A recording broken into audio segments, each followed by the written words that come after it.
Hello students, let's start 10th NCERT maths chapter first real numbers. हम देखेंगे real numbers क्या होते हैं। सबसे पहले रियल नंबर्स से पहले हम और विचार विमर्श करेंगे इसमें कि ये चैप्टर्स जो है इसमें से कितने नंबर का क्या क्वेश्चंस आता है। सबसे पहले अगर हम देखें तो इसमें 1 मार्क्स का ऑब्जेक्टिव एक क्वेश्चंस आएगा, 2 मार्क्स का एक 1 क्वेश्चंस आएगा और 4 मार्क्स का एक क्वेश्चन आएगा। इस प्रकार अगर हम ये देखें तो ये टोटल यूनिट जो है फर्स्ट यूनिट रियल नंबर्स वो 7 मार्क्स की है। तो हम चलो लेट्स स्टार्ट करते हैं। रियल नंबर्स क्या होते हैं। तो रियल नंबर्स जो सबसे पहले हम नंबर्स के बारे में डिस्कस करेंगे कि नंबर कितने होते हैं। अगर हम देखें तो मैथमेटिक्स में 3 नंबर्स होते हैं, 3 numbers. How many types of numbers in the mathematics. तो 3 types of number in the mathematics. यहाँ पर अगर अपन देखें तो जिन्हें 3 भागों में यहाँ पर डिवाइड किया गया है। फर्स्ट अगर हम यहाँ पर देखें types of numbers, terminating decimals, non terminating recurring decimals और नॉन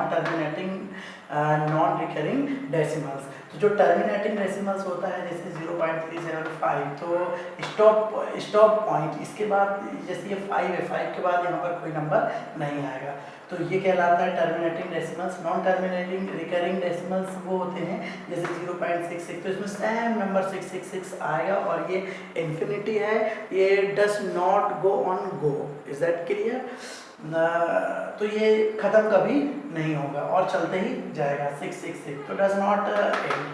नॉन टर्मिनेटिंग और नॉन रिकरिंग डेसिमल्स जो होते हैं जैसे √2 है, √3 है, √5 है, तो 1.414, तो डू नॉट एंड, और 4 के बाद 4 नहीं आएगा और 2 आ सकता है, 3 आ सकता है, तो यहाँ सेम नंबर रिपीट नहीं होंगे, पर ये भी कभी एंड नहीं होगा, ये दिट इज इन्फिनिटी, ये भी इन्फिनिटी है। तो ये कहलाता है आपका non terminating non recurring decimals. तो ये मैथमेटिक्स में 3 ही नंबर्स होते हैं और ये 3 नंबर्स जो हैं वो इस प्रकार है कि टर्मिनेटिंग डेसिमल्स और नॉन टर्मिनेटिंग रिकरिंग डेसिमल्स जो है वो रैशनल नंबर्स कहलाते हैं, रैशनल नंबर्स कहलाते हैं। और non terminating non recurring decimals जो है वह रैशनल नंबर्स कहलाते हैं। अच्छा, रैशनल नंबर्स जो है वह 2 भागों में बटा हुआ होता है, 2 टाइप्स होता है, फ्रैक्शंस और एंड इंटीजर्स। इंटीजर्स जो होता है वो 2 टाइप्स होता है, negative integers and positive integers. Whole numbers, positive integers जो होते हैं वो होल नंबर्स और नेचुरल नंबर्स में बटे हुए होते हैं। तो इस प्रकार ये इतने प्रकार के यहाँ पर नंबर होते हैं। अब अपन मेन टॉपिक पे रिटर्न आते हैं, जो अपना टॉपिक है कि रियल नंबर क्या है, what is the real number. तो रियल नंबर हम कह सकते हैं कि real numbers are numbers that consist of rational numbers and irrational number is called a real number. All real numbers are represented and expressed in the number line। कोई भी संख्या जिसे हम एक रेखा पर अंकित कर सकते हैं वह हमारा रियल नंबर होता है। रियल नंबर होने के लिए ये जरूरी नहीं होता है कि वह नंबर रैशनल हो, इरेशनल हो या नेगेटिव इंटीजर हो या पॉजिटिव इंटीजर हो, ऐसा कोई ज़रूरी नहीं है। जितने भी प्रकार के नंबर होते हैं, इंटीजर्स होते हैं, रैशनल हो, इरेशनल हो, नेगेटिव इंटीजर्स हो, पॉजिटिव इंटीजर्स हो, इन्हें सभी को एक रेखा पर अंकित कर देना, एक लाइन पे रिप्रेजेंट कर देना, एक्सप्रेस कर देना, उसे हम रियल नंबर कहते हैं। अब रियल नंबर कुछ हम ऐसा कह सकते हैं कि रियल नंबर जो है वह रैशनल नंबर और इरेशनल नंबर का मिला जुला हुआ रूप होता है। तो रैशनल नंबर और इरेशनल नंबर से ही रियल नंबर बनता है। Is that clear. Rational number भी 2 टाइप के होते हैं, एक तो होता है टर्मिनेटिंग डेसिमल्स और एक होता है नॉन टर्मिनेटिंग डेसिमल्स। तो ये है rational numbers. Is that clear. अब हम आते हैं एक एक के एक्सप्लेनेशन पे, बहुत अच्छे तरीके से समझिएगा और साथ में फेयर कॉपी भी बनाते चलिएगा। तो सबसे पहले हम देखते हैं इसके बनाते हैं रियल नंबर्स। तो इसकी डेफिनेशन को जिस प्रकार हम लिख सकते हैं कि rational numbers and irrational numbers together form real numbers.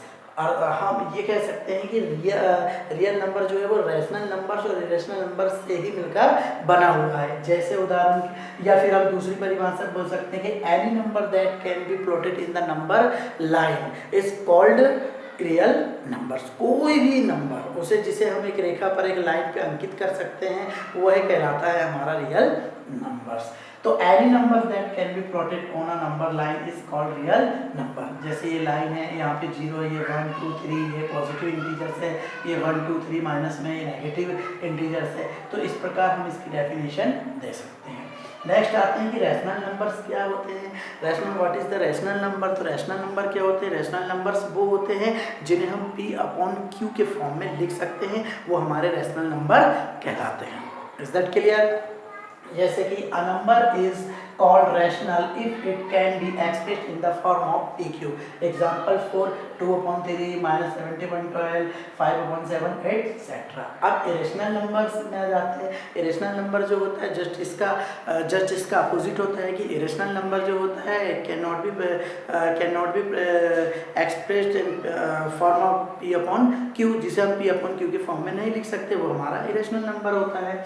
तो a number is called irrational if it can not be expressed in the form of PQ। Example for √3 √2 etcetera. पर यहाँ पे एक बात ध्यान देनी ये है, जो हमारे पाई जो है, पाई की जो वैल्यू होती है वो वैल्यू आपकी 22/7 होती है, परंतु उसे कई लोग कहते हैं कि रैशनल नंबर है, बट वो रैशनल नंबर नहीं है क्योंकि वो इरेशनल नंबर है। Is that clear?